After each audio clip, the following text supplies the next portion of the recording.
लोकशाहीतील जीवन व्यवहार आणि प्रसार माध्यम या अभ्यास सत्रामध्ये आपण आज लोकशाही प्रक्रिया नेमकी पुढे कशी जाते आहे आपल्या देशाची, आपण लोकशाहीची व्याख्या नेमकी कशी केली आहे, लोकशाहीचा जीवन व्यवहार आपण कसा जगतो आहोत आणि त्यामध्ये प्रसार माध्यम ही कोणती भूमिका बजावतात, या संदर्भातलं विश्लेषण आज करूया, अवलोकन करूया.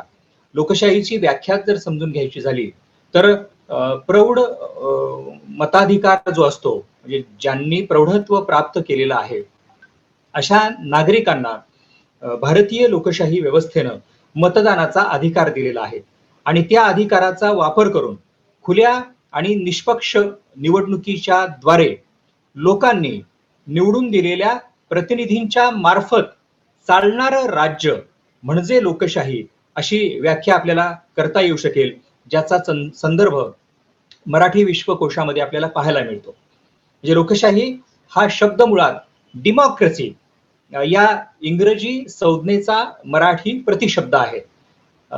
आपण जर इंग्लिश एन्सायक्लोपीडिया पाहिला, इंग्रजी व्युत्पत्ती कोश डिक्शनरी, तर त्याच्यामध्ये डिमॉस हा शब्द आहे आणि क्रसी म्हणजे ह्या दोन शब्दांचं एकत्रीकरण डेमोक्रेसी म्हणजे सामान्य लोक किंवा ज्याला आपण सत्ता असं म्हणूया, असा अर्थ इंग्रजी व्युत्पत्ती कोशामध्ये दिलेला आपल्याला आढळतो. या संज्ञेचा स्पष्ट अर्थ असा आहे की जिथं सर्वसामान्य माणसाला मिळालेली सत्ता, सर्वसामान्य माणसानं आपल्या मतदानाचा अधिकार वापरून जे लोकप्रतिनिधी निवडून दिलेले आहेत त्या लोकप्रतिनिधींनी शासन चालवण्यासाठी पार पाडलेलं कर्तव्य ज्या व्यवस्थेमध्ये चालतं ती लोकशाही व्यवस्था. अशा अर्थानं आपण लोकशाही हा विषय समजून घेऊ शकतो. अब्राहम लिंकन यांनी तर लोकशाहीची व्याख्या फार सुंदर केलेली आहे. म्हणजे लोकांनी केलेलं, लोकांसाठी केलेलं राज्य, अशी अब्राहम लिंकन यांनी केलेली व्याख्या सुप्रसिद्ध आहे. आपणही ती याच्या आधी अनेक संदर्भामध्ये ऐकलेली आहे. लिंकन लोकशाहीच्या संदर्भात स्वतःचं भाष्य करताना थेट असं म्हणतात की मला गुलाम म्हणून जसं जगायला आवडणार नाही, तसंच मला मालक म्हणून सुद्धा राहायला, हयात मालक म्हणून सुद्धा राहायला आवडणार नाही. माझ्या या उद्गारामधून लोकशाहीची कल्पना येते असं अब्राहम लिंकन नमूद करतात. म्हणजे बहुमताचं राज्य असं लोकशाहीचं वर्णन जागतिक पातळीवर केलं जातं. म्हणजे लोकशाहीचं साक्षात रूप म्हणजे प्रत्यक्ष रूप सामान्य माणसांनी निवडून दिलेल्या लोकप्रतिनिधींनी जनहितासाठी राज्य चालवणं म्हणजे लोकशाही, अशी ढोबळमानेने व्याख्या आपण करू शकतो. खरं म्हणजे लोकशाही ही जीवन पद्धती आहे. म्हणजे राज्यघटनेचा आणि राज्य व्यवस्थेचा तो प्रकार आहे. सामाजिक जीवनाच्या आवश्यकतेमधून, गरजांमधून जीवन जगण्याच्या ज्या काही विचार प्रणाली तयार झाल्या किंवा कसं वागावं, लोकांनी कसं वागावं, लोकांचं राज्य करणाऱ्यांनी कसं वागावं याच्या संदर्भात मार्गदर्शन करणारी जी व्यवस्था आहे त्या व्यवस्थेला आपण लोकशाही असं म्हणू शकतो. त्यामुळे समाज आणि संस्कृती यांना उद्देशून जी व्यवस्था आपण आकाराला आणतो, समाजाला आणि समाजाच्या संस्कृतीच्या संवर्धनाला डोळ्यासमोर ठेवून जी व्यवस्था आपण आकाराला आणतो त्याला आपण लोकशाही असं म्हणू शकतो. आता आपल्या भारतीय लोकशाहीचं जर आपण अवलोकन करायचं झालं तर आपली लोकशाही ही संसदीय लोकशाही आहे. म्हणजे संसदेचे सुद्धा आपण पाहतो की राज्यसभा आणि लोकसभा असे दोन शासन प्रकार, लोकप्रतिनिधींचा कारभार जिथून चालतो अशा दोन व्यवस्था आपण पाहतो. राज्यसभा हे वरिष्ठ सभागृह आहे आणि लोकसभा म्हणजे ज्या व्यवस्थेमध्ये थेट सर्वसामान्य माणसांनी निवडून दिलेले, मतदानाच्या माध्यमातून निवडून दिलेले प्रतिनिधी काम करतात, ती लोकसभा असते. त्यामुळे प्रातिनिधिक लोकशाहीची दोन रूप आपण इथे अभ्यासू शकतो. एक आहे संसदीय लोकशाही जी आपल्या देशामध्ये आहे आणि इतर देशांमध्ये अध्यक्षीय लोकशाही असते. आता आपल्या संसदीय लोकशाहीमध्ये जे प्रतिनिधी मंडळ आहे, मंत्रिमंडळ आहे, ज्याला आपण कार्यकारी मंडळ म्हणू शकतो, ते कार्यकारी मंडळ, ती संसद ही आपल्यासाठी काम करत असते. ही व्यवस्था म्हणजे आपली लोकशाही आहे. आता लोकशाहीच्या मूलभूत रूपाविषयी आपण जेव्हा बोलतो आहोत, तेव्हा लोकशाहीचे काही गुण आहेत, लोकशाहीचे काही दोष आहेत, लोकशाहीला सुद्धा काही मर्यादा आहेत. त्याचं जर निरीक्षण करायचं झालं तर राजेशाही, हुकुमशाही, सर्वंकषवादी किंवा साम्यवादी इत्यादी शासन प्रकारापेक्षा लोकशाही शासन व्यवस्थेमध्ये आधुनिक काळामध्ये अधिक प्रभावीपणे काम झालेलं आपल्याला दिसतं. विशेषतः आपण जेव्हा आपल्यावरती इंग्रजांनी 150 वर्ष राज्य केलं आणि त्यानंतर आपण जेव्हा स्वातंत्र्य प्राप्त केलं आणि लोकशाही व्यवस्था स्वीकारली, संसदीय लोकशाही व्यवस्था स्वीकारली, तेव्हा आपण अधिक प्रगल्भ झालो. अन्यथा आपल्या देशामध्ये छोटी छोटी राज्य होती, त्या छोट्या छोट्या राज्यांचे राजे होते आणि ते राजे आणि त्यांचा प्रांत अशी एक व्यवस्था आपल्या देशामध्ये होती. असा बहुप्रांतीय प्रदेश म्हणजे आपला भारत देश होता. परंतु आपण स्वतंत्र झाल्यानंतर लोकशाहीच्या कार्यपद्धतीचा स्वीकार केल्यामुळे आपण सार्वभौम राष्ट्र, संसदीय लोकशाही अशा स्वरूपामध्ये जे आकाराला आलेलो आहोत, ती लोकशाही व्यवस्था आपण समजून घ्यायची आहे. त्या लोकशाही व्यवस्थेमध्ये सर्वसामान्य माणूस हा सर्वोच्च स्थानी ठेवला गेलेला आहे. म्हणजे लोकशाहीमध्ये मतदाराला राजा जे म्हटलं जातं ते अशा अर्थानं, म्हणजे पूर्वी आपल्याकडे राजे जे होते ते घराणेशाहीवर आधारित व्यवस्था होते. म्हणजे एका विशिष्ट राजघराण्याचा जो कोणी पुरुष असेल तो युवराज होतो तारुण्याच्या अवस्थेमध्ये, आणि जेव्हा त्याच्या हाती राज्य कारभार येतो तेव्हा तो राजा होतो आणि तो राजा प्रजेवरती आपलं नियंत्रण चालवतो. ती व्यवस्था आपण लोकशाही व्यवस्थेमध्ये बदलली आणि सर्वसामान्य माणसाला मतदानाचा सर्वोच्च अधिकार देऊन संसदीय लोकशाहीच्या माध्यमातून आपण अशी एक प्रगल्भ व्यवस्था आकाराला आणली, जिला आपण लोकशाही म्हणतो आहोत. तिच्यामध्ये नागरिक म्हणजे सर्वसामान्य भारतीय माणूस हा केंद्रस्थानी ठेवून आपण आपला प्रवास केलेला आहे, आपल्या जीवनाचा, लोकजीवनाचा प्रवास केलेला आहे. त्यामुळं लोकशाही जीवन प्रणाली असो, लोकशाहीचा जीवन व्यवहार असो, त्या जीवन व्यवहारामधला माणूस हा जर मुद्दा समजून घ्यायचा झाला, नागरिक हा मुद्दा समजून घ्यायचा झाला, तर त्या नागरिकाला लोकशाही व्यवस्थेनं म्हणजे आपल्या भारतीय राज्यघटनेनं काही हक्क दिलेले आहेत, काही स्वातंत्र्य दिलेलं आहे. त्याचा आपण आजच्या या विश्लेषणामध्ये परामर्श घेऊया की भारतीय राज्यघटनेनं 19व्या कलमामध्ये सर्वसामान्य नागरिकांना, ज्याला आपण फंडामेंटल राईट असं म्हणूया, मूलभूत हक्क म्हणूया, ते मूलभूत हक्क प्रदान केलेले.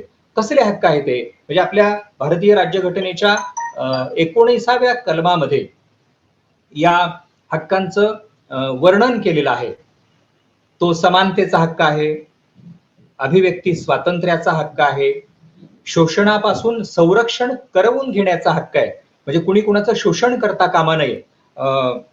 जर कुणी असं शोषण करत असेल तर आपली राज्यघटना न्यायपालिकेकडे निर्देश करते की ते शोषण थांबलं पाहिजे. तर तो हक्क सर्वसामान्य माणसाला या 19व्या कलमानं मूलभूत हक्क म्हणून प्रदान केलेला आहे. नंतर धार्मिक निवडीचं स्वातंत्र्य भारतीय जनतेला राज्यघटनेनं दिलेलं आहे आणि तेही मूलभूत हक्कांमध्ये समाविष्ट आहे. सांस्कृतिक आणि शैक्षणिक हक्क दिलेला आहे, संवैधानिक प्रतिकाराचा हक्क दिलेला आहे. म्हणजे भारतीय राज्यघटनेच्या मूलतत्वांना अनुसरून आपण प्रतिकार करू शकतो. म्हणजे सर्वसामान्य माणसाला हे सगळ्यात मोठं शस्त्र आपल्या लोकशाही व्यवस्थेनं दिलेलं आहे. नंतर मालमत्तेचा हक्क आपल्याला मिळालेला आहे. म्हणजे हा हक्क भारतीय राज्यघटनेच्या 44व्या दुरुस्तीनुसार मूलभूत अधिकारातून वगळून कायदेशीर अधिकार म्हणून नमूद करण्यात आलेला आहे. पण आपण एकूणच जे बोलतो आहोत की नागरिक म्हणून आपल्याला मिळालेले जे मूलभूत हक्क आहेत त्यात समानता, अभिव्यक्ती स्वातंत्र्य, शोषण, धार्मिक निवड, म्हणजे मी ज्या कोणत्या धर्माचा असेल त्या धर्माची उपासना करण्याचं स्वातंत्र्य मला आहे, हे स्वातंत्र्य आपल्या राज्यघटनेनं मूलभूत हक्क म्हणून आपल्याला प्रदान केलेला आहे. आता या सगळ्याचा विचार करता आपण हे समजून घेतलं पाहिजे की आपण आपल्या अभ्यासाचा विषय म्हणून लोकशाही जीवन प्रवासामध्ये सर्वसामान्य माणूस म्हणून आपण एक एक नागरिक आणि आपला नागरिकांचा समूह जेव्हा असा आपल्या जीवनाचा प्रवास सुरू करतो, त्या जीवन प्रवासामध्ये आपण जे हक्क प्राप्त केलेले आहेत त्या हक्कांबरोबर आपली काही कर्तव्य सुद्धा असतात. तर त्या कर्तव्यांचा सुद्धा आपण परामर्श घेतला पाहिजे की आपल्या हातून कायद्याचा भंग होता कामा नये, आपल्या हातून या देशाच्या हिताच्या विरोधात कुठलीही कृती होता कामा नये. अशा अर्थानं आपल्याला मिळालेले हक्क आणि आपली कर्तव्य ह्या एकाच नाण्याच्या दोन बाजू आहेत, त्या आपण समजून घेतल्या पाहिजेत. आणि ते अवलोकन झाल्यानंतर म्हणजे आपण आपले हक्क समजून घेऊया. समानतेचा हक्क आहे, अभिव्यक्ती स्वातंत्र्याचा हक्क आहे, व्यक्त होण्याचा जसा हक्क आहे तसं धर्म उपासनेचा हक्क आहे. या हक्कांच्या बरोबर आपल्यावरती जी जबाबदारी येते की जे स्वातंत्र्य आपण प्राप्त करून घेतो, आपण चला आपल्या विषयाच्या संदर्भातच जर स्पेसिफिकली बोलायचं झालं, केंद्रीभूत आपल्या संकल्पनांच्या संदर्भात बोलायचं झालं तर एक्सप्रेस होणं, व्यक्त होणं, अभिव्यक्त होणं, ह्या अभिव्यक्तीचं स्वातंत्र्य हे भारतीय राज्यघटनेनं आपल्याला जे प्रदान केलेलं आहे ती मूलतः मनुष्याची नैसर्गिक गरज म्हणून किंवा ही माणसाची प्रेरणा आहे, त्याला व्यक्त व्हावंसं वाटतं, त्याच्या मनात आलेला विचार तो बोलून दाखवतो आणि तो विचार बोलून दाखवत असताना त्यानं कोणालाही घाबरण्याचं कारण नाही. म्हणजे अगदी आपल्यावरती जे राज्य करत आहेत, आता आपल्यावरती राज्य करणारे हे आपले लोकप्रतिनिधीच आहेत, म्हणजे आपणच निवडून दिलेले नेते आहेत, ते संसदेमध्ये जात आहेत आणि ते आपल्या लोकशाहीची व्यवस्था आपला जीवन व्यवहार पुढे नेत आहेत. तर तिथे आपण आपले हक्क जे आहेत, सगळे हक्क म्हणजे उपासना स्वातंत्र्य, व्यक्त होणं, समानता अबाधित राखणं किंवा अगदी मालमत्ता कुठे खरेदी करायची, कुठे जाऊन राहायचं, म्हणजे तुम्हाला देशामध्ये कुठेही जाऊन राहण्याचा, स्थायिक होण्याचा अधिकार हा आपल्या मूलभूत हक्कांपैकीच एक आहे. असे सगळे हक्क एका बाजूला आहेत आणि मग त्या हक्कांचं जेव्हा आपण अवलंब करतो म्हणजे ते हक्क आपण वापरतो, तेव्हा ते हक्क वापरत असताना आपल्याला आपल्या जबाबदाऱ्यांची सुद्धा जाणीव झाली पाहिजे. आता त्यातला स्पेसिफिक अभिव्यक्ती स्वातंत्र्याचा जो मुद्दा आहे की अभिव्यक्त स्वातंत्र्य म्हणजे आपण अभिव्यक्त जेव्हा होतो, आपल्या मनातलं बोलायला लागतो, म्हणजे समजा सरकारचा कारभार आपल्याला पटत नसेल तर आपण विरोध करतो की शासनाचा हा निर्णय आम्हाला मान्य नाहीये किंवा शासनाने घेतलेली ही भूमिका आम्हाला मान्य नाही, असं म्हणून आपण व्यक्त होतो. ही अभिव्यक्ती ही राज्यघटनेनंच दिलेला आपल्याला हक्क आहे. पण याचा अर्थ हा नव्हे की आपण कसंही बोलावं, आपण काहीही बोलावं. म्हणजे अगदी आपल्या देशाच्या पंतप्रधानांचं चारित्र्य हनन करणारं वक्तव्य तुम्ही किंवा त्यांची व्यंगचित्र प्रसिद्ध करणं किंवा अगदी आता अलीकडे घडलेला जो प्रसंग आहे की रावण दहनाच्या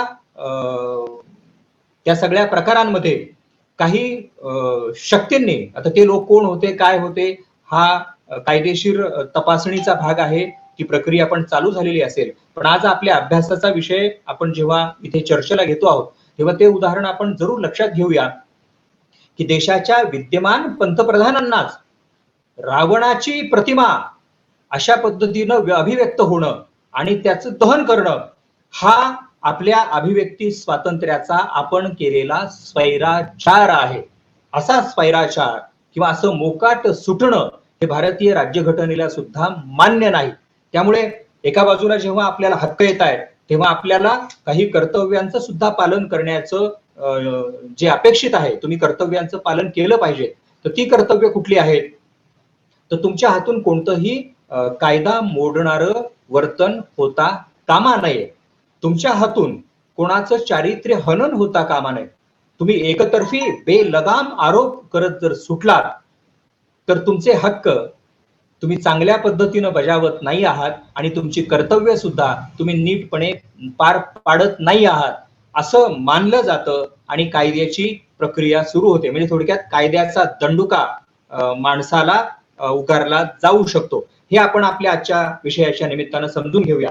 म्हणजे आपण चर्चा करतो आहोत की लोकशाही व्यवस्थेमध्ये जेव्हा नागरिक हा बलस्थान मानला गेलेला आहे, शक्तीस्थळ मानला गेलेला आहे, तेव्हा त्या शक्तीस्थळाची सुद्धा जबाबदारी आहे की भारतीय नागरिक म्हणून जसं मी माझ्या हक्कांबद्दल जागरूक राहतो आहे, तसं मी माझ्या कर्तव्यांच्या बद्दल सुद्धा अत्यंत सजग राहिलं पाहिजे, जबाबदार राहिलं पाहिजे.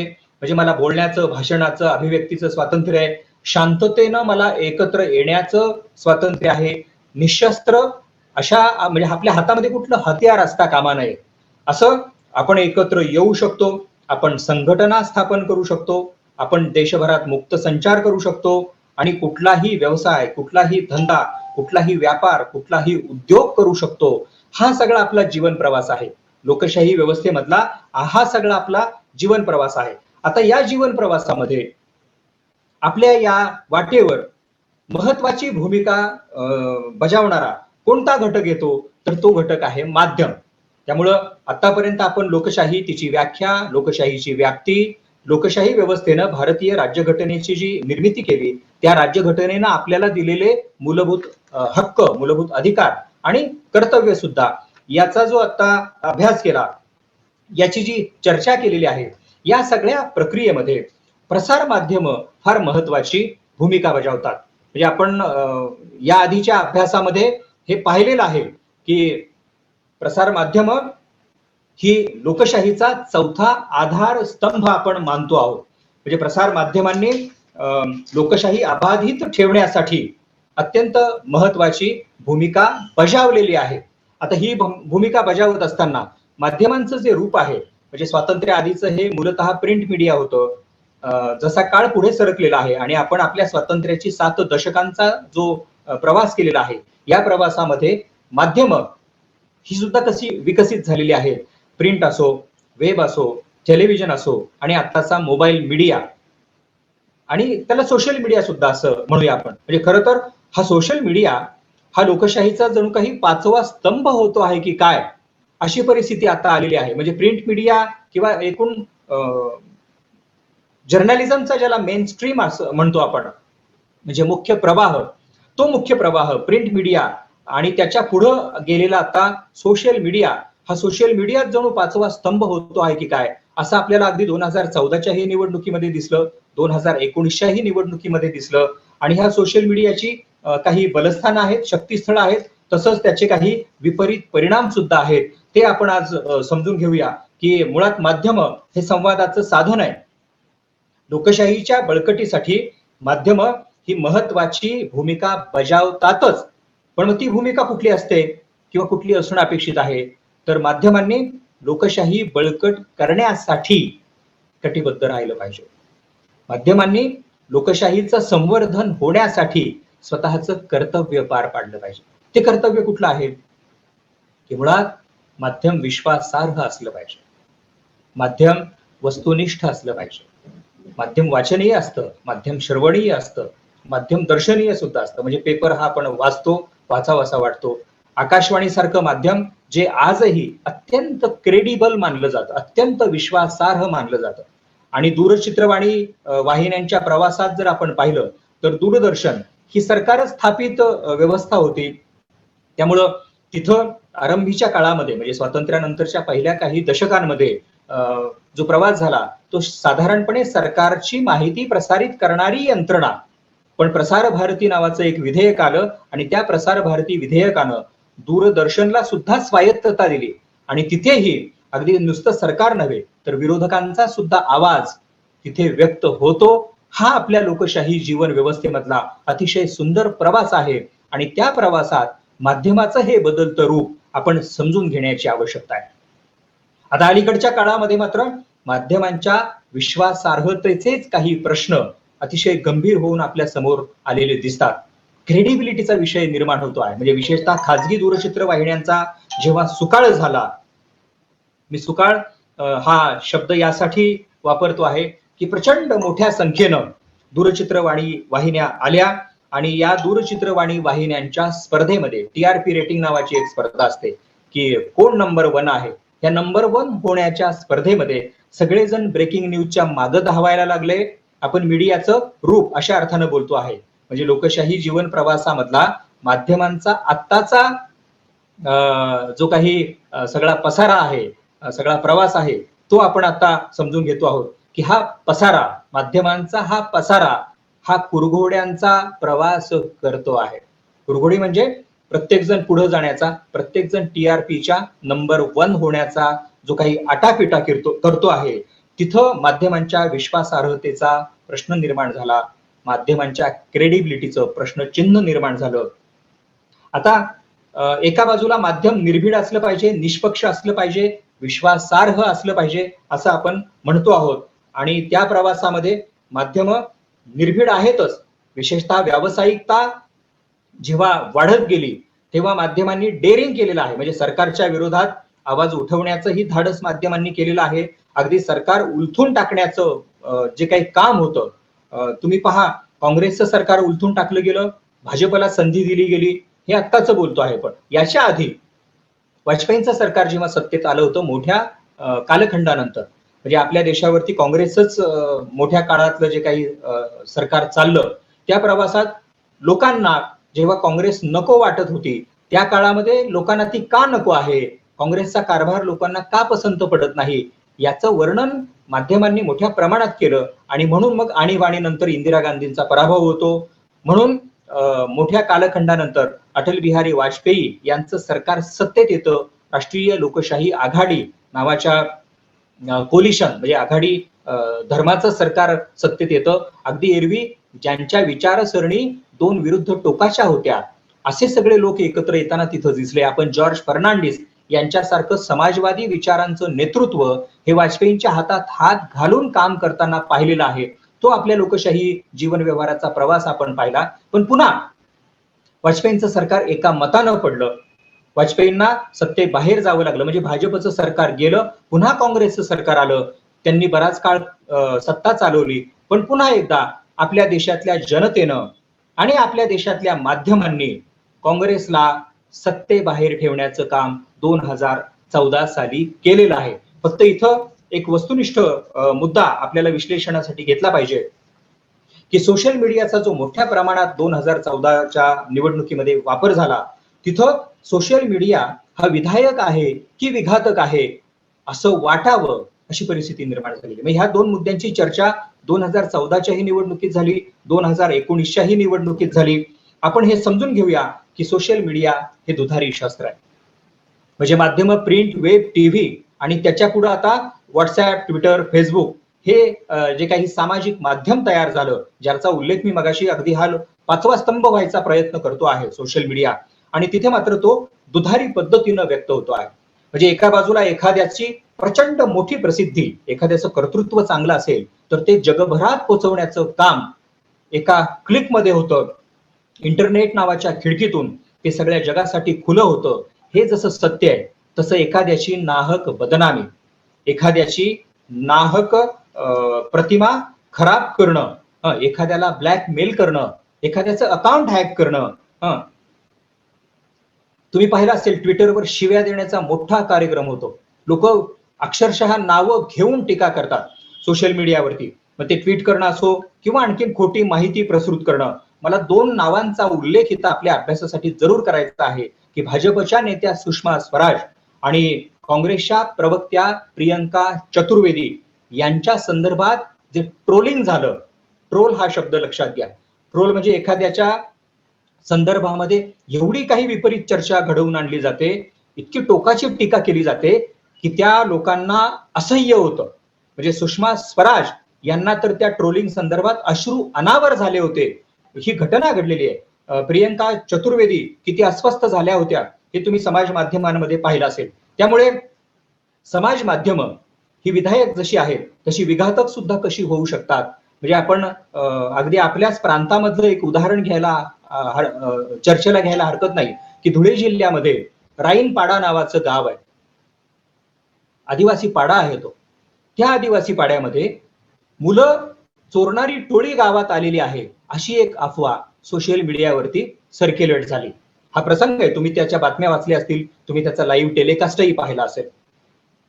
माध्यम विपरीत काय करतात त्यातलं हे अतिशय वाईट उदाहरण होतं, अतिशय गंभीर उदाहरण होतं की राईनपाड्यामध्ये कुणीतरी सोशल मीडियावर व्हॉट्सअपवर मेसेज पाठवला की आपल्या पाड्यावरती चोर पळवणारी टोळी आलेली आहे. आणि बाहेरच्या प्रांतातून काही व्यक्ती गावात आलेल्या होत्या.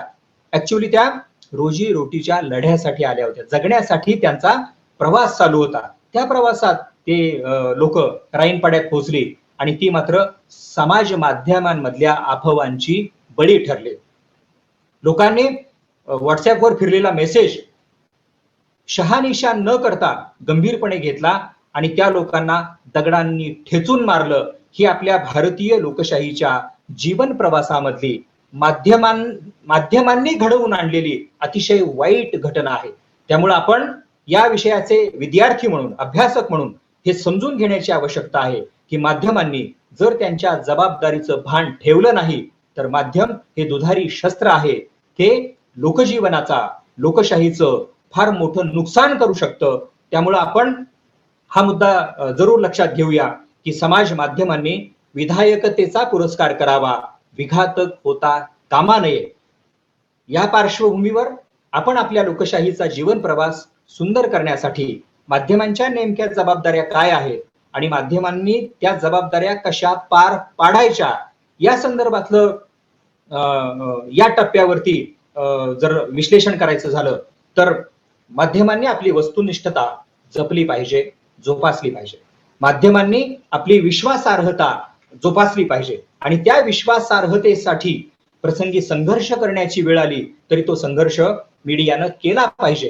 म्हणजे उगीच बळी पडता कामा नये. म्हणजे अनेकदा असं होतं की राजकीय पक्ष म्हणजे ज्यांना सत्तेत यायचं आहे ते मीडियाला हाताशी धरून सत्ताधाऱ्यांच्या विरोधामध्ये काहीतरी अपप्रचार करतात आणि सत्ताधारी सुद्धा आपली सत्ता निरंकुश, अखंड राहिली पाहिजे यासाठी ते विरोधकांचं चारित्र्य हनन करत असतात. म्हणजे तुम्ही पाहिलं असेल, म्हणजे भाजपचे लोक राहुल गांधी यांना पप्पू असं म्हणतात किंवा ते थेट जर बोलत नसले तरी त्यांनी स्पॉन्सर केलेला मीडिया, सोशल मीडिया हा मेसेजिंगचं मोठं काम करतो. हे भाजपकडून होतं, तसंच आता काँग्रेसकडून होत आहे किंवा काँग्रेसच्या समर्थकांकडून होत आहे. मग ते नरेंद्र मोदी यांच्या प्रतिमेचं हनन करण्याचा प्रयत्न करतात.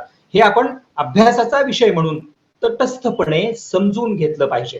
म्हणजे माध्यमं कशी वागतात आणि माध्यमांना कसं वापरून घेतलं जातं. म्हणजे अलीकडच्या काळामध्ये तर तुम्ही पाहिलं असेल की दूरचित्रवाणी वाहिन्या, खाजगी दूरचित्रवाणी वाहिन्या ह्या जणू काही एकेका पक्षाचं प्रवक्तेपद घेऊनच काम करतायत की काय, असं मीडिया स्वरूप आपल्याला पाहायला मिळतं आहे. म्हणजे थेटपणे एक माध्यम समूह हा काँग्रेसचा प्रवक्ता असल्यासारखा वागतो, दुसरा माध्यम समूह हा भाजपचा प्रवक्ता असल्यासारखा वागतो आणि सगळे त्यांचे डिबेट जर तुम्ही तपासून पाहिले तर ती डिबेट त्या पक्षाचं समर्थन करणारी असतात. आपल्या भारतीय लोकशाही व्यवस्थेमध्ये माध्यमांना जेव्हा चौथा आधारस्तंभ मानलं गेलेला आहे तेव्हा तो आधारस्तंभ हा निरपेक्ष असला पाहिजे, निष्पक्ष असला पाहिजे आणि ती निरपेक्षता जपणं, जोपासणं ही माध्यमांची जबाबदारी आहे. ट्विटर असो, फेसबुक किंवा इंस्टाग्राम हे जे नवमाध्यम आहे, सोशल मीडिया नावाचं नवमाध्यम, याचं रूप जर आपण पाहिलं तर इथे नियंत्रण अशी व्यवस्था नाही. हे अनिर्बंध आहे, हे अनियंत्रित आहे. म्हणजे कोण मेसेज टाकतंय, काय मेसेज टाकतंय, त्या मेसेजवर कोण कंट्रोल करू शकत आहे का, याचा जर आढावा घ्यायचा झाला तर कोणीही मेसेज टाकतो आणि तो कुठेही फॉरवर्ड होतो, त्याला अंत नाही. म्हणजे त्याचं स्केलेबिलिटी जी आहे, म्हणजे त्याचं पुन्हा पुन्हा प्रवर्तित होणं, एका जागेवरून दुसरीकडं प्रवास होणं, हे आत्ता जर आपण निरीक्षण करायचं झालं तर माध्यमांचं जणू काय हे विघातक रूप आहे की काय असं वाटावं अशी परिस्थिती आहे. एखादा मेसेज कुणीतरी कसल्या तरी हेतूनं तयार करतो, सोशल मीडियावर टाकून देतो. तो मेसेज एकाकडून दुसऱ्याकडे जातो, दुसऱ्याकडून तिसऱ्याकडे जातो. हे मगाशी बोलताना आपण ज्या राईनपाड्याचं उदाहरण घेतलं, हे राईनपाडा हे गाव एरवी जगाच्या जीवन व्यवहारापासून किती दूर असतं, जिथे बस नीट पोहोचत नाहीत, जिथला जीवन व्यवहार जो आहे तो जगापासून खूप अलिप्त असतो. तिथली माणसं एरवी सुखे नैव नांदत असतात. पण तिथं घराघरात पोहोचलेल्या मोबाईल नावाच्या नव्या मीडियानं जो हाहाकार घडवून आणला, ती अगदी अलीकडच्या काळातली घटना आहे. की कोणीतरी अफवा पसरवतं आपल्या गावामध्ये पोरं धरी आलेली आहेत, म्हणजे पोरं धरून पळवून नेणारी टोळी आलेली आहे. आणि हे एक वाक्य त्या गावातल्या जेमतेम काही घरांचा तो पाडा असतो, काही घरांची ती वस्ती असते, तिथं ती वार्ता, आपण वार्ता हा शब्द वापरूया, व्हॉट्सअपमधून ती वार्ता वाऱ्यासारखी पसरते आणि प्रत्येक घरामध्ये एक अस्वस्थता, भयान भीती निर्माण होते आणि त्या भीतीचं रूपांतर हिंसेमध्ये होतं. एरवी कोणाच्याही आध्यात मध्यात न पडणारी माणसं एका भयग्रस्ततेमधून, म्हणजे आपल्या मुलांचं अपहरण होत आहे की काय, अशा भावनेनं पेटून उठतात आणि ती माणसं माणसाच्या जीवावर उठतात, माणसांचे बळी घेतात. गरीब रोजीरोटीच्या लढ्यासाठी घराबाहेर पडलेली गरीब माणसं अफवांचे हाकनाक बळी ठरतात. हे राईनपाड्यामध्ये जसं आपण पाहिलं, तसं पालघर परिसरामध्ये अलीकडच 2 साधूंच्या ज्या हत्या झाल्या, त्यात सुद्धा असंच घडलेलं आहे. आता पोलीस त्यांच्या पद्धतीनं शोध घेत आहेत. आता त्या शोधकार्यामध्ये वेगवेगळ्या स्तरावरून चौकशा होत आहेत. पण हे निश्चित की त्या रात्रीच्या अंधारामध्ये ते 2 साधू किंवा ज्या वाहनातून ते प्रवास करत होते, तिथं नेमकं काय घडलेलं आहे? रात्रीच्या अंधारातून ती गाडी पुढे जात असताना कोणाला तरी संशय येतो किंवा काहीतरी घडतं, म्हणजे त्याच्यात राजकारणही असतं. नंतर त्या राजकारणाचं भांडवलही होतं. परंतु घटनेच्या मुळाशी जायचं झालं तर असे अनेक धागेदोरे समोर येताना आपल्याला दिसतात पालघरच्याही घटनेमध्ये, की अफवांचं पीक येतं आणि रात्रीच्या अंधारात हे पसरवलं जाणारं अफवांचं पीक एवढं बेफाम होतं की अगदी एरवी जी बाल्यावस्थेतली कुमार अवस्थेमधली जी मुलं आहेत ती सुद्धा बेफाम होऊन रस्त्यावरती येतात आणि हिंसा घडवून आणतात आणि त्या हिंसेचे ते 2 साधू बळी होतात. ते जीवानिशी जातात, त्यांचा जीव घेतला जातो अनिर्बंध झालेल्या हिंसक जमावाकडून. अशा एक ना अनेक अनेक घटना आहेत आपल्या भारतीय लोकशाहीच्या जीवन व्यवहारामधल्या, की इथे आपण खरं म्हणजे एकमेकांचा परस्पर संबंध, एकमेकांप्रती असलेला जीवन व्यवहार समजून घेण्याची आवश्यकता आहे. म्हणजे व्हॉट्सअपवरती मेसेज फॉरवर्ड करणारा व्यक्ती हा एक माध्यम झालेला आहे. म्हणजे प्रत्येक जण आता माध्यम कर्मीच झालेला आहे. म्हणजे व्हॉट्सअप असो किंवा फेसबुक असो, अशी नवसमाज माध्यम वापरणारा माणूस, व्यक्ती हा स्वतः माध्यम कर्मी होतो आणि तो माध्यमाचं कर्म करतो. म्हणजे काय? तो माहितीचं प्रसारण करतो. कसल्या माहितीचं प्रसारण करतो?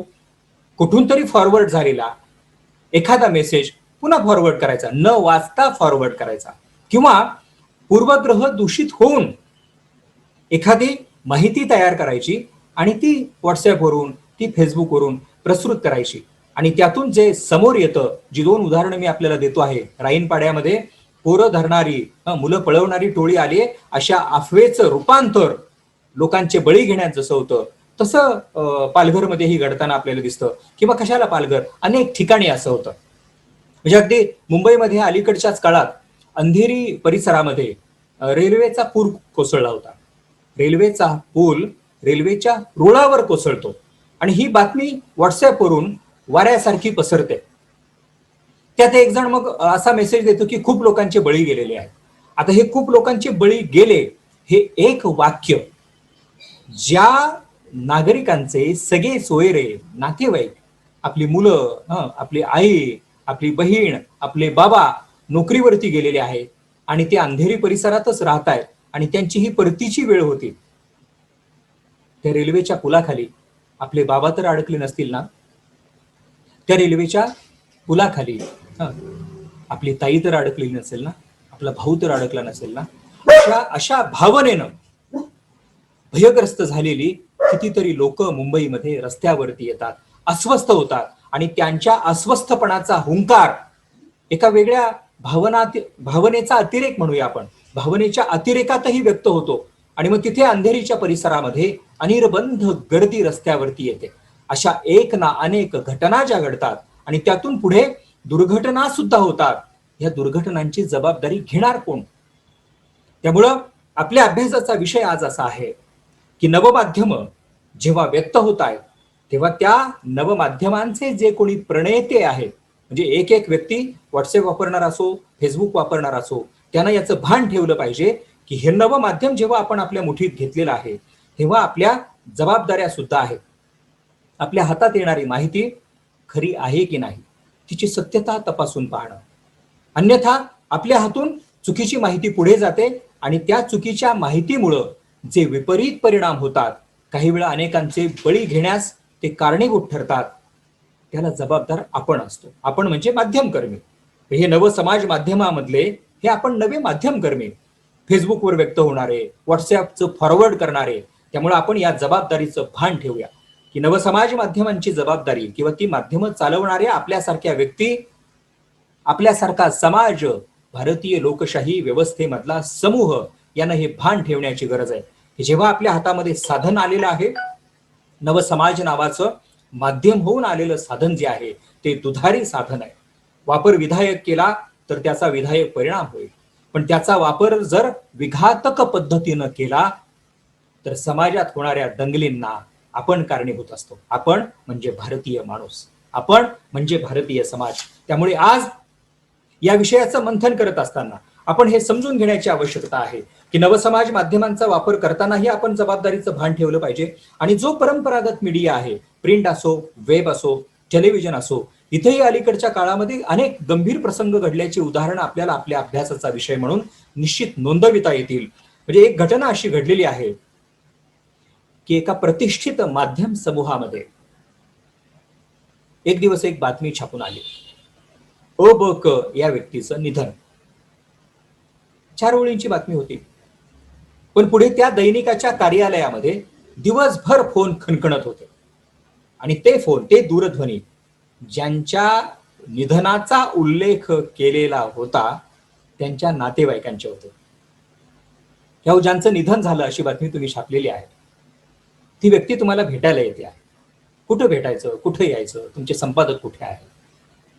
आणि ती व्यक्ती आणि त्यांचे नातेवाईक त्या दैनिकाच्या कार्यालयात असे दत्त म्हणून उभे राहतात, म्हणजे समोर उभे राहतात, म्हणजे ज्यांचं निधन झालंय अशी बातमी छापली गेलेली आहे. त्याच व्यक्ती आणि त्यांचे नातेवाईक समोर येतात आणि म्हणतात, आता काय करायचं? आमचे सगळे नातेवाईक रडत मिळेल त्या वाहनानं निधनाचा शोक व्यक्त करण्यासाठी आलेले आहेत. आमच्या घरामध्ये मोठी गर्दी जमलेली आहे, आमचे शेजारी पाजारी आलेले आहेत आणि तो सगळा असा शोक व्यक्त करण्याचा माहोल आहे. आणि वस्तुस्थिती अशी आहे, आमचा माणूस मेलेला नाही, हे पहा हा माणूस आम्ही तुम्हाला भेटायला घेऊन आलो. का घडलं होतं हे? म्हणजे त्या संपादकांनाही नंतर त्याची शहानिशा, त्यांची माफी मागितली. त्याच कुटुंबाला जे दुःख झालं त्या दुःखाचा आता काय उतारा, त्याला काय सोल्युशन काय? घटना तर घडून गेलेली आहे. म्हणजे दैनिकात बातमी छापून आली, अ ब क यांचे निधन. कशी छापून आली, काय छापून आली, याचा मागोवा तर घ्यावाच लागणार होता. त्याप्रमाणे त्या संबंधितांनी मागोवा घेतला. एक विचित्र सत्य असं समोर आलं की त्या व्यक्तीच्या विरोधकांनी, म्हणजे ज्यांच्याबरोबर त्यांचं भांडण झालेलं होतं, त्या मंडळींनी वचपा काढण्यासाठी, तुला आता इंगाच दाखवतो अशा भावनातिरेकानं 4 ओळींची बातमी लिहिली आणि दैनिकाच्या कार्यालयात पाठवून दिली. आता दैनिकाच्या कार्यालयामध्ये संपादकांनीच ही सूचना दिलेली असते, निधनाच्या बातम्या अजिबात शिल्लक ठेवायच्या नाहीत. कारण तुम्ही त्या बातमीला एक दिवस उशीर केला तर नंतर तुम्ही ती बातमी देऊन काहीच उपयोग नाही. ती 4 ओळीची बातमी वाचून संबंधितांचे नातेवाईक योग्य वेळी अंत्यसंस्कार व्हायच्या आधी वेळेत पोहोचतील आणि आपली बातमी कारणी लागेल, अशा भावनेनं संपादक त्या सूचना देतो आणि त्या सूचनांचं संबंधित बातमीदार अंमलबजावणी करतो. पण त्यातून अपघात काय होतो, मी आता जो सांगतो आहे तो. काय घडलेलं होतं की कुणीतरी वचपा काढण्यासाठी 4 ओळीची बातमी दिली होती. दोष बातमीदाराचा हे नाही, त्यालाच सूचना आलेली आहे संपादकाकडून, बातमी शिल्लक ठेवायची नाही.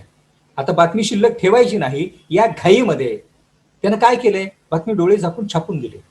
आणि तो प्रसंग त्या दैनिकाच्याही जीवनातला, त्या संपादकाच्याही जीवनातला अतिशय वाईट प्रसंग होता आणि त्या कुटुंबाच्याही जीवनातला अतिशय दुःखद प्रसंग होता. पण याची चिकित्सा आपण इथं आज आपल्या अभ्यासाच्या निमित्तानं यासाठी करतो आहोत की माध्यम आपली जबाबदारी पार पाडत असताना थोडीशी जरी बेसावध राहिली तर काय होऊ शकतं, तर तुमचा कुणीतरी गैरवापरही करू शकतो. म्हणजे माध्यमांचा गैरवापर करणारे काही कलागती लोक समाजात असतात. याचं उदाहरण म्हणून त्या घटनेकडे आपल्याला पाहता येईल. वचपा काढण्यासाठी त्यांच्या निधनाची 4 ओळीची बातमी पाठवून दिली. यांनी शहानिशा करता ती छापली आणि दुसऱ्या दिवशी सगळ्यांना मनस्ताप झाला.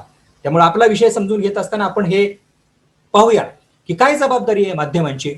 बातमीची शहानिशा करणं, सत्यता तपासून पाहणं आणि जे सत्य आहे त्याचं कथन करणं ही आपल्या लोकशाही व्यवस्थेतल्या जीवन प्रवासाची आणि माध्यमांची जबाबदारी आहे. आणि ती पार पाडली नाही तर काय घडतं त्याचं हे उदाहरण. खरं म्हणजे तुम्ही नव्या पिढीचे प्रतिनिधी आहात. तुमच्याही जीवनामध्ये तुम्ही पत्रकारितेत असा जा अथवा न जा, पण असे चित्रविचित्र प्रसंग येण्याची शक्यता आहे. आणि तेव्हा तुम्हाला सावध राहावं लागेल, सावधपणे वागावं, वावरावं लागेल. ही जबाबदारी आपण आज समजून घेऊया.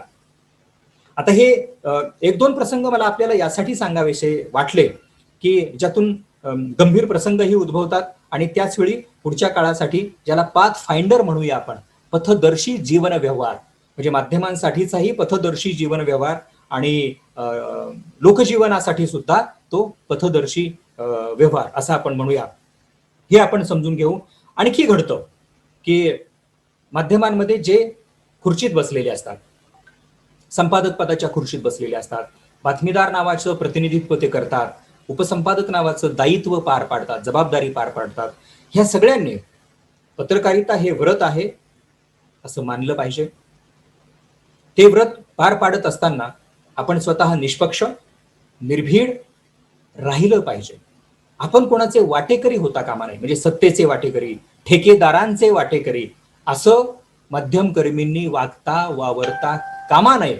पण अलीकडच्या काळाचा जर धांडोळा घ्यायचा झाला तर काय चित्र आपल्याला दिसतं, म्हणजे आर्थिक गणित असतात माध्यमांची आणि माध्यमकर्मींची. एक नवी आर्थिक गणित आता सुरू झालेली आहेत की एक तर सत्य आहे की माध्यम चालवणं हे अलीकडच्या काळामध्ये जिकिरीचं झालेलं आहे. त्या विषयावर आपण पुढच्या कुठल्या तरी निमित्तानं जरूर बोलूया. पण आज आपण लोकशाहीचा जीवन व्यवहार आणि माध्यम यातला जो परखड भाष्य करण्याचा विषय आहे तो माध्यम आर्थिक व्यवहारांच्या नादाला लागून सनसनाटीपणाच्या मागे धावतात. सनसनाटीपणा, आपला चॅनल नंबर 1 झाला पाहिजे यासाठी सनसनाटीपणा, आपलं वृत्तपत्र नंबर 1 असलं पाहिजे ह्यासाठी अंकामध्ये सनसनाटी बातम्या, आपली व्यावसायिकता म्हणजे आपल्याला रेव्हेन्यू खूप मिळाला पाहिजे, जाहिराती खूप मिळाल्या पाहिजे, अशा व्यावसायिकतेच्या स्पर्धेमध्ये गळे कापू स्पर्धा, अशा सनसनाटीपणाच्या नादामध्ये आपल्या पेपरच्या प्रतिष्ठेलाच धक्का बसेल अशा पद्धतीचा वर्तन व्यवहार असं होताना आपल्याला दिसतं. तुम्ही डोळे उघडे ठेवून पहा. दैनिकांमध्ये येणाऱ्या बातम्या जर तुम्ही तपासून पाहिल्या तर सनसनाटी बातम्यांचं प्रमाण अलीकडच्या काळामध्ये वाढलेलं आहे. संभ्रम निर्माण करणाऱ्या बातम्यांचं प्रमाण अलीकडे वाढलेलं आहे. बातमी नावाच्या मूल्याचा गैरव्यापार होताना दिसतोय. म्हणजे बातमी ही जशी आहे तशी आली पाहिजे, पण तसं होत नाही. बातमीला मीठ मसाला लावला जातो. मुळात बातम्या पेरल्या जातात. म्हणजे एखाद्या नेत्याला विद्यमान पक्षामध्ये अस्वस्थ वाटत असेल तर तो नेता पत्रकारांना हाताशी धरून स्वतःच बातम्या पेरतो की ह्यांना अमुक अमुक पक्षाचं निमंत्रण आलेलं आहे, आणि ही बातमी पेरली की त्याचा कार्यभाग साधला जातो. म्हणजे त्या राजकीय नेत्याला जे घडवायचं असतं तो त्या माध्यमकर्मींच्या, बातमीदारांच्या माध्यमातून घडवून आणतो, अतिशय व्यवस्थित घडवून आणतो. आणि मग समाजामध्ये काय होतं की अशा बातम्या पेरल्या गेल्या की मग तसंच चित्र निर्माण होतं की अमुक अमुक एक ज्येष्ठ नेते तमुक तमुक ठिकाणी जाणार आहे, आणि असा रेटा वाढला की त्यांचे कार्यकर्ते पण नेत्याला आग्रह करायला लागतात, आणि ज्या पक्षात ते जाणार आहे अशी चर्चा केलेली असते त्या पक्षाच्या लोकांना सुद्धा तो विचार करावा लागतो की अरे यांना आपल्या पक्षात घेतलं तर आपला फायदा होण्याची शक्यता आहे. आणि मग हा फायद्याच्या मागे धावण्याचा जो प्रकार आहे यामध्ये माध्यमांचा जो साधन म्हणून वापर केला जातो, हा वापर अलीकडच्या काळामध्ये आपल्याला अनेक वेळा होताना दिसतो. हा माध्यमांचा गैरवापर आहे. असा गैरवापर होता कामा नये, हा मुद्दा आपण आज इथं समजून घेतो आहोत. त्यामुळे माध्यमांनी आपलं अस्तित्व आणि आपली अस्मिता जर अबाधित राखायची असेल तर काय करायला पाहिजे? ब्रेकिंग न्यूजच्या मागं छाती फुटेपर्यंत धावता कामा नये. Breaking news is not only the news, म्हणजे केवळ ब्रेकिंग न्यूजच्याच मागे धावून पत्रकारिता करता येते असं अजिबात नाही. म्हणजे तुम्ही दिव्य मराठी सारख्या वर्तमानपत्राचं उदाहरण घेऊ शकता. म्हणजे हे मी थेट नाव घेऊन यासाठी बोलतोय की अगदी सातत्यानं त्या वृत्तपत्रामध्ये दर सोमवारी पॉझिटिव्ह मंडे अशा आशयानं त्या किमान काही बातम्या ठरवून त्यांच्या अंकामध्ये पॉझिटिव्हली छापतात. म्हणजे हे एकच वर्तमानपत्र करतं असं नाही, बाकीचीही वर्तमानपत्र करतात, त्यांचाही प्रयत्न असतो. परंतु जर निरीक्षण केलं तर घात, अपघात आणि गुन्हेगारीच्या याच बातम्यांना प्राधान्यानं प्रसिद्ध केलं जातं. स्कूपिंग ज्याला म्हणतो आपण, पुड्या सोडणे, राजकीय पुड्या सोडायच्या, सामाजिक पुड्या सोडायच्या आणि अफवांचं पीक वाढवून द्यायचं, असा जो काही वर्तमानपत्रांमध्ये जो प्रकार चालतो त्याच्यामध्ये वर्तमानपत्राच्या विश्वासार्हतेवर प्रश्नचिन्ह निर्माण केली जातात. आणि अशी प्रश्नचिन्ह अलीकडच्या काळामध्ये अगदी मोठमोठ्यांच्या संदर्भात निर्माण होताना आपल्याला दिसत आहेत. ते पेपरच्याही बाबतीत होत आहे, ते दूरचित्रवाणी वाहिन्यांच्याही बाबतीत होत आहेत. नवसमाज माध्यमांचा तर मी उल्लेखच केला की तिथं तर कशाचंच नियंत्रण नाहीये, त्यामुळे ते निर्बंध अगदी बेधुंद होऊन पुढे जात आहेत. म्हणजे कशाचा निर्बंध कशाला नाही, जो कोणी आपल्या हातात आपल्या मुठीत आलेला मोबाईल आहे त्या मोबाईलचा अनिर्बंध वापर करतो आहे आणि माध्यम नावाच्या संकल्पनेलाच, त्याच्या प्रतिष्ठेलाच धक्का पोहोचवण्याचं काम करतोय. म्हणजे मला एक उदाहरण आपल्याला आवर्जून द्यावंसं वाटतं. अगदी आपल्यासारख्या विद्यार्थ्यांसमोर विषयाची मांडणी करत असताना मी आवर्जून हे सांगतो, हे उदाहरण जाणीवपूर्वक सांगतो की अलीकडच्या काळात दूरचित्रवाणी वाहिन्या ब्रेकिंग न्यूजच्या नादामध्ये काय करतात, जर काहीच नसेल तर जे काही आलेलं आहे त्याला सनसनाटी करायचं, त्याला मीठ मसाला लावायचा वर्णनाचा आणि बातमी चालवायची. आणि त्यावेळी ते वाक्य असं वापरतात, आज किसको बेचना है, आज किसको बेचना है. आणि मग तो प्रोड्युसर सांगतो, आज इसको बेचना है, कल उसको बेचना है. हा जो बेचना नावाचा अलीकडे आर्थिक व्यवहार, ब्रेकिंग न्यूजचा व्यवहार, टीआरपीच्या नंबर 1च्या रेटारेटी मधला व्यवहार सुरू झालेला आहे. त्याच्यामध्ये अनेक वेळा अनेक विसंगत उदाहरणही आपल्याला दिसतात. म्हणजे एक तर प्रसंग असा आहे, हिंदी दूरचित्रवाणी वाहिन्यांवरती ही ब्रेकिंग न्यूज चालली होती काही वर्षांपूर्वी. बातमी होती, कमिश्नर का कुत्ता खो गया. काय बातमी होती? दूरचित्रवाणी वाहिनीवर, खाजगी दूरचित्रवाणी वाहिनीवर बँग वाजतो, न्यूज बँग म्हणतो आपण त्याला, ब्रेकिंग न्यूज आणि धाड धाड धाड ते म्युझिक वाजतं आणि त्याच्यानंतर ते शब्द येतात. काय शब्द असतात? कमिश्नर का कुत्ता खो गया, सुबह से कमिश्नर का कुत्ता खो गया है, मैडम बहुत नाराज हो गई है, मैडम ने आज सुबह से पाणी तक नहीं पिया है. मॅडम म्हणजे कमिशनर साहेबांच्या सौभाग्यवती. आणि मग सकाळपासून दुपारपर्यंत ती ब्रेकिंग न्यूज अशी वेगवेगळी रूपं घेत, त्याला टेम्पलेट येतात, ग्राफिक येतं, मग त्याच्यावरती चर्चा पण घडायला लागतात. म्हणजे ते टेलिव्हिजन स्टुडिओ मधली अँकर लाईव्ह करते, म्हणजे त्या गावामध्ये त्या कमिशनरच्या घरासमोर जाऊन त्या वृत्तवाहिनीचा प्रतिनिधी असा बूम हातात घेऊन, इस क्षण हम कमिश्नर साहब के निवास के सामने खड़े हैं और हम अब अंदर जा करके ये जानने का प्रयास करेंगे कि वहां का माहौल क्या है. आणि मग तो आतमध्ये जातो. मग ती अँकर त्याला विचारते, हाँ बताइए वहां का माहौल क्या है.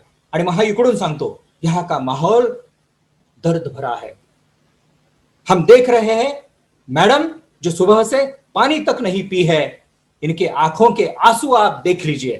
हा ब्रेकिंग न्यूज, हा लाईव्ह टेलिकास्ट, हे घडलेलं आहे आणि हे राष्ट्रीय वृत्तवाहिनीकडून घडलेलं आहे. आणि त्याच्यामध्ये प्रश्न विचारले जातात, मॅडम तुम्हाला काय वाटतंय? मग मॅडमही उत्तर देतात की तो माझ्या जीवाचा तुकडा होता. आता हे आपण प्राणी मात्रांची चेष्टा करण्यासाठी नाही बोलत. म्हणजे आपल्या घरातलं श्वान, म्हणजे कोणाच्याही, अगदी तुमच्या माझ्या घरातही जर कुत्रा असेल तर त्याच्यावर आपलं जीवापाड प्रेम असतं. हा वादाचा विषय नाहीच आहे. आपला चर्चेचा विषय हा आहे की ब्रेकिंग न्यूजच्या नावाखाली आम्ही काय काय घडवून आणतो. आम्ही म्हणजे माध्यम. तिथं प्रश्न विचारला जातो. मग मॅडम सांगतात, हो मी सकाळपासून पाणी सुद्धा नाही घेतलेलं, कारण मी त्याच्याशिवाय वावरूच शकत नाही, मला त्याची या क्षणालाही खूप आठवण येते आहे. आणि हे चाललंय दूरचित्रवाणी वाहिनीवर. मग मॅडमला काय वाटतंय? मग त्या बंगल्यासमोरच्या सिक्युरिटीला काय वाटतं आहे, मग त्या घरासमोर जाणाऱ्या येणाऱ्यांना काय वाटतं आहे, असा सगळा प्रकार केला गेला. आपण तटस्थपणे हे उदाहरण चर्चेसाठी यासाठी घेतलंय की कशाची बातमी, कसली बातमी, किती भर द्यायचा, किती वेळ खायचा, वाहिनीचा सुद्धा आणि लोकांचा सुद्धा. त्यामुळे आपला चर्चेचा मुद्दा असा आहे की ब्रेकिंग न्यूजच्या नावाखाली दूरचित्रवाणी वाहिन्या ज्याला मूल्य नाही अशा सुद्धा विषयांच्या बातम्या रंगवून रंगवून देतं आणि तिथं टीव्ही असो किंवा वृत्तपत्र असो यांच्या विश्वासार्हतेला तडा जातो. हे घडता कामा नये, हा अभ्यास आपल्याला करायचा आहे आणि त्याच्यामध्ये पत्रकारांची जबाबदारी, माध्यमकर्मींची जबाबदारी. आणि मी तर असं म्हणेल की हे जसं एका बाजूला आहे, पहा बरं, की सनसनाटी बातम्या असता कामा नयेत असं आपण अभ्यासक म्हणून, कला शाखेचे अभ्यासक म्हणून इथं चर्चा करतो आहोत. पण त्याच वेळी दुसरंही एक, आपण लोकशाही जीवन व्यवहाराच जेव्हा बोलतोय की ह्या लोकशाही व्यवस्थेमधला ही लोक नावाची जी काही प्राणी आहेत, लोक नावाचे प्राणी म्हणूया आपण, हे प्राणी कसला मजकूर वाचतात, हे लोक नावाचे प्राणी कसली बातमी चवीनं पाहतात, कसला कार्यक्रम, मग ते डिबेट, कसलं डिबेट त्यांना इंटरेस्ट निर्माण करतं, ज्याच्यामध्ये सनसनाटीपणा आहे, ज्याच्यामध्ये एकमेकांचं अंगावर धावून जाणं आहे, ज्याच्यामध्ये एकतर्फीपणा आहे, ज्याच्यामध्ये विश्वासार्हतेची कुठं नीट खातरजमा केलेली नाही, पण चाललंय, जोरदार कार्यक्रम चाललेला आहे. कोण पाहता असलं? त्या कोणचं उत्तर? हे तुम्ही आम्ही, म्हणजे आम्ही भारताचे लोक हे आहोत. त्यामुळे विषयाच्या समारोपाकडे आज जात असताना मला हे आवर्जून इथं आपल्या समोर निवेदन करायचं आहे की आपल्या विषयाचा अभ्यास म्हणून आपण सगळे मिळून हे मंथन करूया की याला जबाबदार कोण आहे. म्हणजे माध्यमांकडून लोकशाहीच्या ज्या अपेक्षा आहेत त्या अपेक्षा आहेत की त्यांनी निर्भीड असावं, त्यांनी निष्पक्ष असावं, त्यांनी वस्तुनिष्ठ असावं. पण खरंच जे वस्तुनिष्ठ आहेत, जे निर्भीड आहेत आणि जे निष्पक्षपणे पत्रकारिता करतात, त्या निष्पक्ष मंडळींच्या वाट्याला काय येतं? तुम्ही जर सर्वेक्षण केलं, तुम्ही जर अभ्यास केला, तुम्ही उद्याचे या देशाचे जबाबदार नागरिक आहात, भवताल तपासून पहा की अशा तटस्थ, निर्भीड आणि निष्पक्ष वागणाऱ्यांच्या वाट्याला अलीकडच्या काळात वंचना येते. त्यांना जाहिराती दिल्या जात नाहीत, त्यांना नीट समर्थन दिलं जात नाही. म्हणजे जे फक्त विधायक बातम्या देतील, जे फक्त अशा वस्तुनिष्ठ आणि समतल, ज्याला आपण इनडेप्थ म्हणूया, सखोल बातम्या देत आहेत, जाहिरातींच्या मागे धावत नाहीयेत, सनसनाटीपणाच्या मागे धावत नाहीयेत, गंभीर पत्रकारिता करतायत, अशा गंभीर पत्रकारांच्या वाट्याला काय येतंय? निष्पक्ष राहणाऱ्या, निर्भीड राहणाऱ्या पत्रकारांच्या वाट्याला काय येतंय? पत्रकारांचे बळी गेलेले आहेत. ज्यांनी कोणी परखडपणे गाव गुंडाची बातमी दिलेली असते, गावात ठेकेदारी करणाऱ्यांचा पोलखोल केलेला असतो, अशा पत्रकारांचे बळी घेतले जातात. त्यामुळे इथे लोकशाहीचा जीवन व्यवहार पुढे जात असताना लोकांची सुद्धा ही जबाबदारी आहे की माध्यम शेवटी कोणामुळे जगणार आहेत. माध्यमांमधले कर्मी जे आहेत, पत्रकार, वृत्तपत्र किंवा दूरचित्रवाणी वाहिन्यांचे जे प्रतिनिधी आहेत, त्यांचं जीवन मूल्य अबाधित राखण्यासाठी कोणाची जबाबदारी आहे? ती लोक नावाच्या, नागरिक नावाच्या व्यवस्थेची जबाबदारी आहे. म्हणजे ही लोकांनी जर त्यांची भूमिका नीट पार पाडली, म्हणजे पहा की जे वस्तुनिष्ठ बातम्या देत आहेत त्यांना प्रतिष्ठा देण्याचं काम तुम्ही आम्ही कसं करतो आहोत? वाचक म्हणून आपण घात अपघात गुन्ह्याच्या, बलात्कारांच्या ह्या बातम्यांना आम्हाला प्राधान्य नको आहे, किंवा अलीकडच्या काळात तर वर्तमानपत्रामध्ये सुद्धा मृतदेहांचे फोटो छापून यायला लागलेले आहेत. रक्तरंजनाचे पानभर फोटो छापणारी वृत्तपत्र तुम्ही अलीकडच्या काळात पाहिली असतील. पत्रकारितेचा एक संकेत असा सांगतो की सकाळी उठल्याबरोबर माणूस आतून अस्वस्थ होईल असं विकृत वर्णन करू नका. बलात्काराच्या घटनांचं सुद्धा अतिरंजित वर्णन करणाऱ्या बातम्या अलीकडच्या काळात आपण पाहतो आहोत. आपण म्हणजे तुम्ही आम्हीच ना. आणि अशा बातम्या देणारे जे आहेत त्यांचा खप वाढतो. असे लाईव्ह टेलिकास्ट करणारे जे आहेत त्यांना टीआरपी मिळतो. याला जबाबदार कोण आहे? याला जबाबदार लोक नावाचे प्राणी आहेत, म्हणजे तुम्ही आम्ही. लोक म्हणजे तुम्ही आम्ही. त्यामुळे भारतीय लोकशाही व्यवस्थेमधला जीवन प्रवास जर तपासायचा झाला तर या जीवन प्रवासातले तुम्ही आम्हीच आहोत की एका बाजूला आपण अपेक्षा करतो पत्रकार निर्भीड पाहिजेत, पण त्या निर्भीड लोकांच्या मागे आपण उभे राहतो का? दूरचित्रवाणी वाहिनीवर सत्याचंच कथन झालं पाहिजे, म्हणजे सत्याचं कथन करतायत त्यांना आपण समर्थन देतो का? क्या देखता है भारत? हा प्रश्न आम्हाला विचारण्याची आवश्यकता आहे. त्यामुळे माझ्या विषयाचा समारोप करत असताना मला असं वाटतं की जसं लोकशाहीच्या बळकटीकरणासाठी माध्यमांची विश्वासार्हता अबाधित राहिली पाहिजे, म्हणजे माध्यमांनी विश्वासार्ह राहिलं पाहिजे, असं आपण एका बाजूला जेव्हा बोलतो आहोत तेव्हा पत्रकारितेचं व्रत सचोटीनं जे कोणी पार पाडतात त्यांना समर्थन देण्याची जबाबदारी कोण पार पाडणार आहे? तर ती तुम्ही आम्ही पार पाडली पाहिजे आणि त्या जबाबदारीचं भान आपल्याला यावं अशी अपेक्षा मी आज माझ्या विषयाच्या समारोपानं करतोय. एक मुद्दा मला इथं आवर्जून सांगावासा वाटतो की पत्रकारिता ही केवळ लोकशाहीची पहारेकरी नाहीये. वॉचडॉग हा एक शब्द तुम्ही ऐकला असेल. Watchdog, media is a watchdog of the democracy. माध्यम ही लोकशाही व्यवस्थेच्या पहारेकऱ्याचं काम करतात. काय चांगलं घडतं आहे, काय वाईट घडतं आहे, जर वाईट घडत असेल तर त्याच्यावर शाब्दिक प्रहार करणं हे पत्रकारांचं व्रत आहे. तर हे व्रत जे कोणी सचोटीनं पार पाडतायत त्यांच्या सुरक्षेची जबाबदारी ही समाजाची जबाबदारी आहे. आणि खरं म्हणजे पत्रकारिता ही लोकशाहीची मोजपट्टी सुद्धा असते असंही आपल्याला म्हणता येऊ शकेल.